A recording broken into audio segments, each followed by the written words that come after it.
Assalamualaikum semuanya, halo. Oke, pada kesempatan kali ini, Ibu akan menjelaskan salah satu soal dari soal yang Ibu telah tugaskan kemarin. Nah, di sini dapat dilihat ada sebuah tangga homogen dengan panjang L yang bersandar pada tembok yang licin di atas lantai yang kasar dengan koefisien gesekan statis antara lantai dan tangga adalah mu. Jika tangga membentuk sudut theta tepat saat akan tergelincir, maka buktikan bahwa tan theta sama dengan 1/2 mu. Nah, di sini ada gambarnya. Ada sebuah tangga yang panjangnya L bersandar pada sebuah dinding yang licin dan lantai yang kasar. Nah, antara tangga dan lantai ini tadi kita diketahui di soal bahwa sudutnya itu theta. Oke, nah hal yang pertama yang harus kalian lakukan kalau misalkan ketemu soal seperti ini adalah menjabarkan gaya-gaya yang terjadi di dalam tangga ini. Nah, di sini yang pertama dari bawah dulu nih.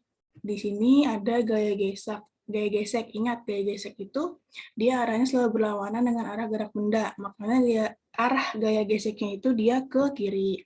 Lalu ada gaya normal di titik A. Ingat juga gaya normal itu selalu bekerja tegak lurus dengan bidangnya. Nah ini kan dalam soal kan diketahui nih bidangnya ini mendatar seperti ini, maka gaya normalnya itu tegak lurus ke atas. Lalu di sini ada W, berat beban si batang. Tadi ingat W itu juga dia arahnya selalu menuju ke poros bumi. Lalu di sini ada gaya normal dari ujung batang yang B. Nah, kemarin Ibu menjelaskan bahwa kesetimbangan itu dia punya 3 syarat. Yang pertama itu sigma fx sama dengan 0, yang kedua itu sigma fy sama dengan 0, dan sigma tau sama dengan 0. Nah, sekarang kita akan tinjau dua dulu. Yang pertama itu sigma fx sama dengan 0, dan sigma fy sama dengan 0. Nah, di sini kita lihat nih, ada sigma fx sama dengan 0. Kita lihat di gambar ini, apa aja gaya-gaya yang bekerja terhadap sumbu X. Nah, ingat, kalau misalkan terhadap sumbu X itu berarti dia, kalau nggak arahnya ke kanan, berarti dia ke kiri. Nah, kita lihat nih apa yang ke kanan dan ke kiri. Nah, yang pertama itu ada NB, gaya normal batang di B. Nah, ingat juga kesepakatan kita kemarin. Kalau misalkan dia ke kanan atau ke atas itu dia positif, kalau ke kiri dan ke bawah itu dia negatif. Nah, karena NB-nya ini ke kanan, makanya dia positif. FA-nya negatif. Nah, ini NB sama dengan FA. FA tinggal pindah ruas. Oke, kita dapat persamaan 1, kita simpan. Lalu, yang kedua ada sigma FY sama dengan 0. Nah, kita lihat lagi di sini, apa aja yang bekerja pada sumbu Y. Yang pertama ada gaya normal NA, sama sih berat dari batang. Nah, kita tulis. NA dikurangin W sama dengan 0. NA sama dengan W. W-nya pindah ruas, jadi berubah tanda. Lalu di sini NA. NA itu FA sama dengan mu dikali NA. Nah, gaya gesek itu dia punya rumus mu dikali NA. Nah, yang terakhir ada sigma tau sama dengan 0. Nah, ingat kemarin itu kan rumus tau itu kan F dikali R, dengan F-nya itu dia merupakan lengan gaya yang bekerja, dan R-nya itu merupakan lengan gaya. Nah, si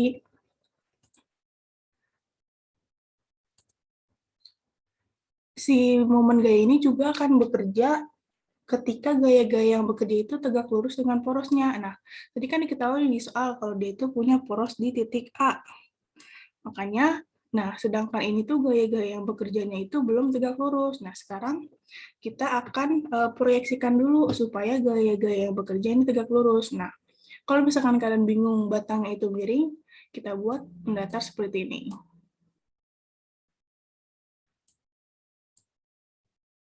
Nih, ini kita anggap nih titik A. Ini itu titik B. Nah, di titik A ada NA. NA sudah tegak lurus kan?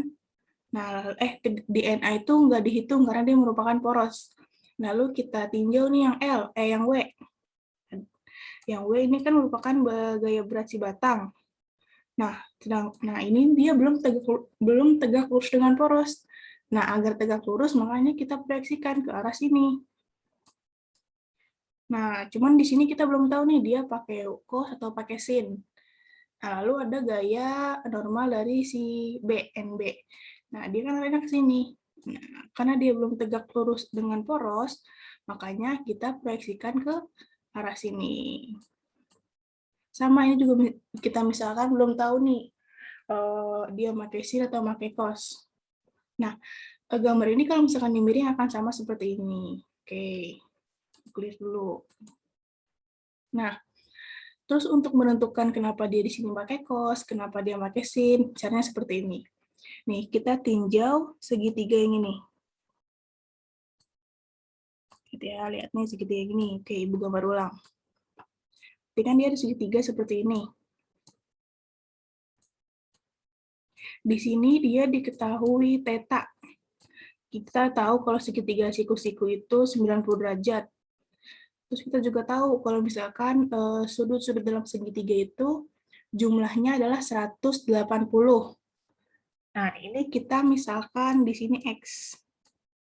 Nih, berarti kita tulis 180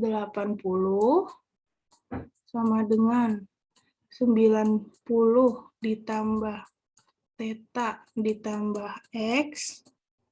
Nah, karena yang dicari X, kita pindah ruas. X sama dengan 180 minus 90 minus theta. Tinggal dikurangin X sama dengan 90 minus theta. Nah, kita dapat nih nilai X di sini itu dia 90 minus theta. Nah, kita simpan dulu nilai X ini. Nah, karena di sini dia udah dapat, terus kita mau lihat nih di sini tetanya itu di sini atau di sini. Nah, terus kita lihat. Sekarang kalian tinjau segitiga yang ini. Nih, ini kan udah segitiga nih. Nih. Kan, nah, Ibu gambar ulang. Kan gambarnya seperti ini. Kan ini ada W dari si batang.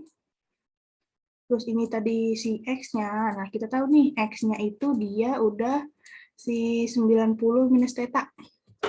Terus kita misalkan di sini juga di sini misalkan ini R.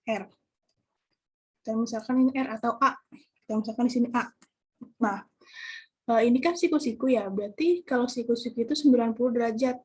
Nah, berarti kita tulis 90 ditambah dengan 90 minus theta ditambah A.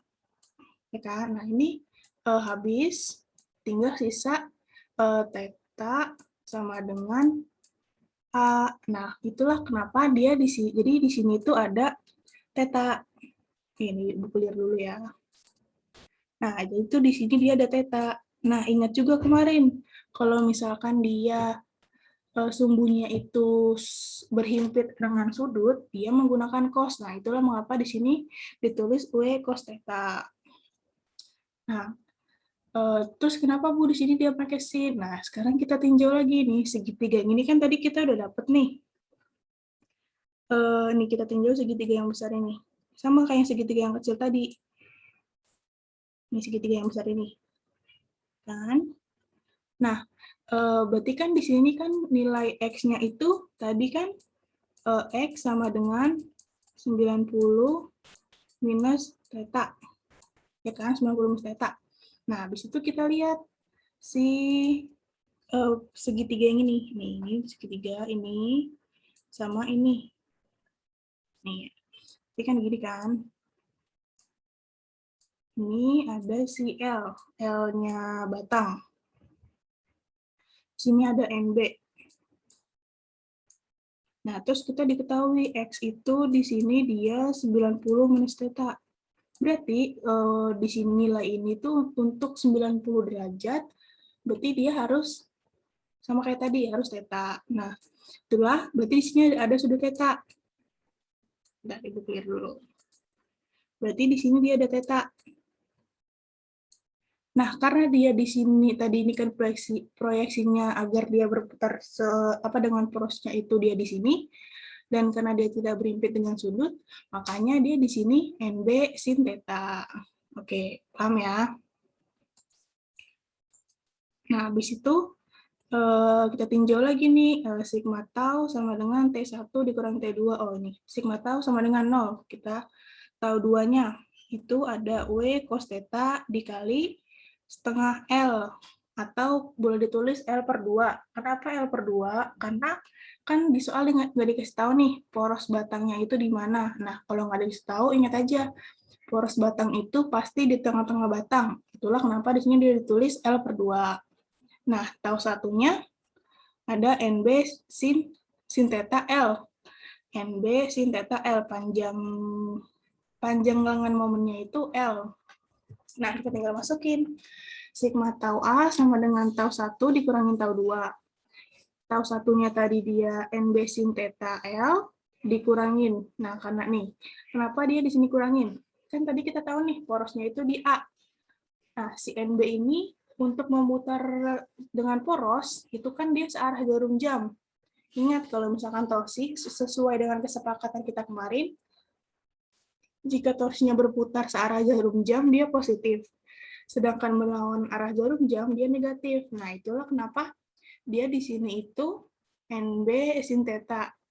L-nya itu positif. Nah, si tau 2-nya ini kan W cos theta. Nah, untuk berputar porosnya, dia negatif. Jadi, begini kan berputarnya dia. Nih. Makanya di sini W cos theta L per 2. Nah, ini tinggal pindah ruas. Lalu ini L sama L-nya bisa kita coret, dapatlah W cos theta per 2. Nah, kita dapat tadi NB sama dengan FA. Nah, NB-nya tinggal kita ganti NFA sin theta. Ya kan? Nah, terus tadi kita juga dapat nih W sama dengan NA. Nih, W sama dengan NA. W-nya kita ganti NA cos theta per 2 sama dengan FA-nya tadi mu dikali NA sama mu NA sin theta. Nah, NA-nya bisa kita coret, jadi sisa 1 per 2 mu sama dengan sin theta per cos theta. Nah, ingat dalam matematika itu, sin per cos itu sama dengan tan. Nah, makalah didapat tan theta sama dengan 1 per 2 mu.